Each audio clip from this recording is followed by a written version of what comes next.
बंधू आणि भगिनींचं मी स्वागत करते। आदरणीय उत्तम खिलगुरेजी अध्यक्ष या नात्याने त्यांचं देखील स्वागत करते। आमचे महाविकास आघाडीचे सर्व नेतेगण या ठिकाणी आहेत। आदरणीय अमर पाटीलजी आहेत, भारतदादा जाधव आहेत, अजय दासरीजी आहेत, हेमगतीजी आहेत, चेतन नरोतेजी, अनंतकुमार पवारजी, अशोक देवकतेजी, आमचे तालुका अध्यक्ष सुलेमान तांबोळेजी, राजेश पवारजी, भारत जाधवजी, उपस्थित सर्वच महाविकास आघाडीचे या ठिकाणी लोक उपस्थित आहेत। त्यांचं देखील मी या पत्रकार परिषदेत स्वागत करते।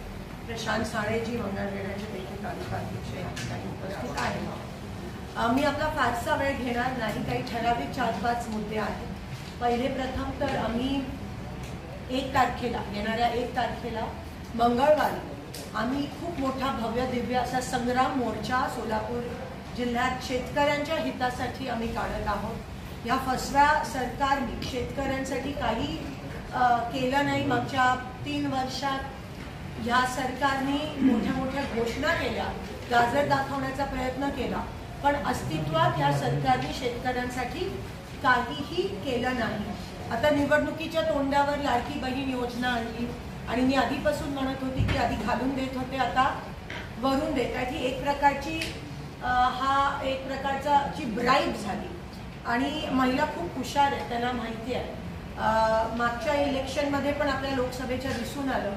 खरं तर परवाचं इलेक्शन लोकसभेचं हे आपल्या देशातलं अतिशय turning point, game changer election होतं।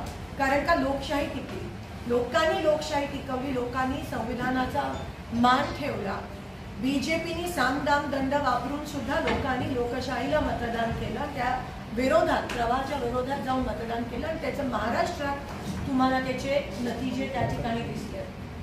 विधानसभेची घोषणा अजून झाली नाही आहे या सरकारकडून, मुद्दामून 2 महिने पुढे ढकललं, कारण का कदाचित अजून लाडक्या बहिणींना त्या ठिकाणी टेबलाच्या वरून एक प्रकारची लाच द्यायची होती असा आमचा आरोप आहे।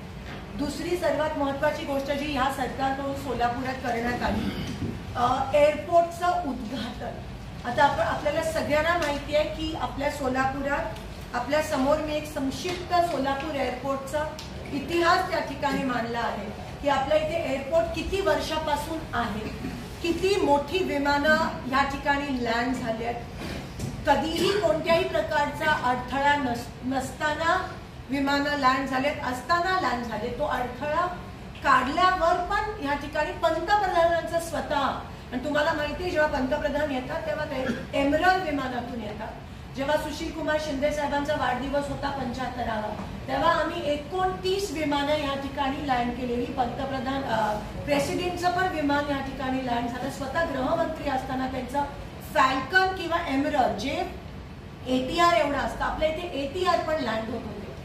विमानतळ सोलापुरात आधीपासून आहे।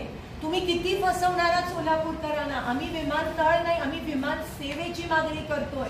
विमान सेवाचा नामोनिशाण नाहीये तुमच्या एअरपोर्टमध्ये।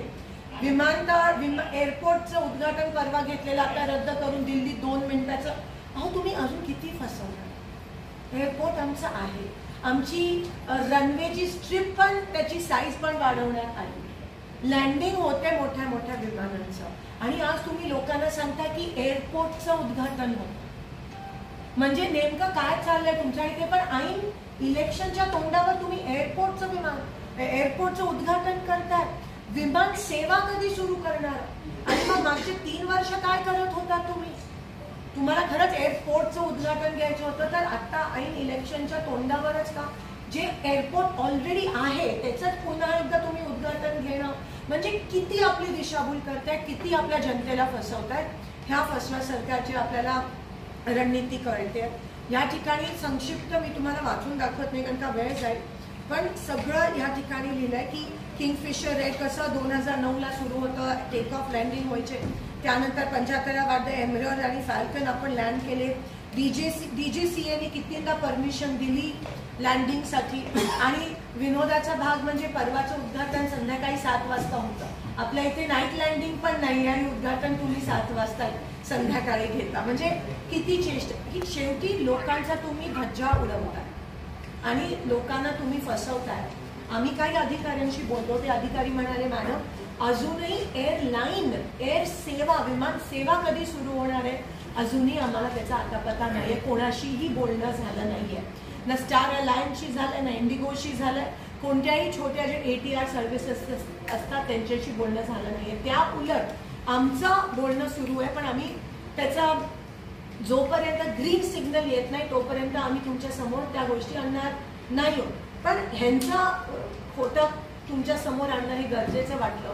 विमान सेवा अजूनही सोलापूरला कधी सुरू होणार नाही आहे ह्याचा कोणालाही आता पत्ता नाहीये. हे मी क्लिअरली रेकॉर्डवर आणू इच्छित आहे. जोपर्यंत विमान सेवा सुरू होत नाही तोपर्यंत IT कंपनी असेल, कोणत्याही कंपनीज असतील त्या इथे येणार नाही आहेत. तुमची फक्त मोठ्या प्रमाणात हे सरकार केवळ इलेक्शन आहे म्हणून दिशाभूल करण्याचा हे सरकार प्रयत्न करत आहे. दुसरे महत्त्वाचे जे शेतकऱ्यांचे मुद्दे ज्याच्यामुळे आम्ही मोर्चा काढणार आहोत